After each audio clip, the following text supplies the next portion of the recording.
பயானுக்கு எத்தனை மணி நேரத்தில் நிக்கிறீங்க? 6 மணி நேரம் நிப்பீங்களா? எல்லாரும் பார்த்தா அவ்வளவு கூட்டமா நிக்கிறீங்க.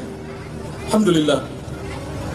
இதே ஆர்வம் காலை ஃபஜ்ருக்கு அதான் சொல்லப்படுமே, அல்லாஹ்வை சந்திக்க வேண்டுமே என்று இருந்திருந்தால்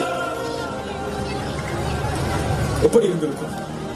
ஃபஜ்ருக்கு பள்ளிக்கு சென்று தொழாமல் பாபர் மஸ்ஜிதை பற்றி பேசுவதற்கு இந்த சமூகத்தில் இருக்கக்கூடிய தொழாதவர்களுக்கு என்ன உரிமை இருக்கிறது?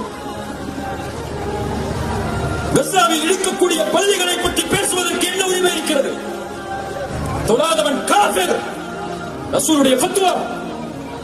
வாழ்வின் நிம்மதி, தொழிலின் நிம்மதி, கல்வியின் வெற்றி, உலகத்தின் வெற்றி அஸ்ஸலா, தொழுகையில் நிம்மதி, தொழுகையில் வெற்றி, தொழுகையில் அல்லாஹ்வின் உதவி, நாலா புறங்களிலும் தொழுகையில்